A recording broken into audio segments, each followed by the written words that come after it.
नमस्कार दोस्तों। आज हम एक ऐसे विषय में उतरने जा रहे हैं जो उतना ही रहस्यमय है जितना गहरा, डार्क साइकोलॉजी। आप सोच रहे होंगे आखिर डार्क क्यों?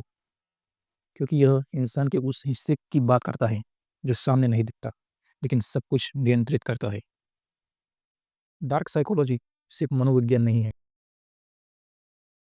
इस सत्र में हम समझेंगे: एक, डार्क साइकोलॉजी क्या है?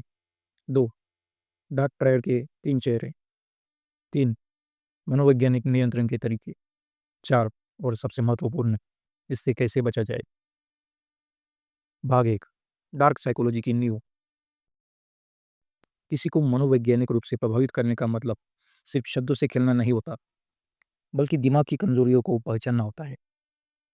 आर कोवर्ट की किताब डार्क साइकोलॉजी बताती है कि हर इंसान के भीतर दो पक्ष होते हैं, एक जो समझता है और एक जो इस्तेमाल करता है। हमारा लक्ष्य है दूसरों के इस्तेमाल से बचना और अपनी भावना को मजबूत बनाना। जब कोई आपकी बातों, भावनाओं या निर्णयों को नियंत्रित करने की कोशिश करता है, वह डार्क साइकोलॉजी का इस्तेमाल कर रहा होता है। भाग तीन, डार्क ट्रायड, तीन काले चेहरे।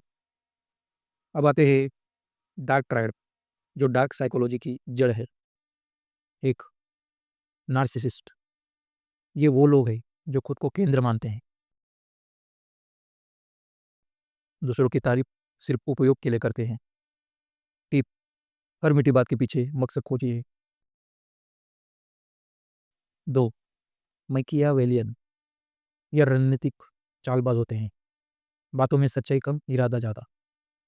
टिप: जो व्यक्ति हर बातचीत में नियंत्रण रखता है, वह खेल खेल रहा है। तीन, साइकोपैथ। ये लोग भावनाहीन होते हैं, दूसरों के दर्द से फर्क नहीं पड़ता। टिप: ऐसे लोगों के गिल्ट ट्रैप में मत फंसिए। बोलर्ट एंड पेटिट बताते हैं कि ये तीनों गुण अगर मिल जाए तो इंसान बेहद खतरनाक लेकिन बेहद समझदार बन सकता है। भाग चार, मनोवैज्ञानिक नियंत्रण की कला। अब सवाल उठता है, ये लोग दूसरों पर नियंत्रण कैसे करते हैं? आरजे एंडरसन अपनी किताब में लिखते हैं कि dark psychology is the science of emotional percussion. इसमें यूज हुई तकनीकें हम आगे सीखेंगे। पहली, गैस लाइटिंग। आपको खुद पर शक करवाना, तुम्हें गलत याद है। धीरे धीरे आत्मविश्वास खत्म होता है। दूसरा, लव बॉम्बिंग। पहले अत्यधिक प्यार, फिर अचानक दूरी, भावनात्मक निर्भरता बनाया। तीसरा, इमोशनल एंकरिंग। हर घटना को एक भावना से जोड़ना, ताकि जब भी वो भावना आए आप उनके बारे में सोचें। चौथा, साइलेंट ट्रीटमेंट।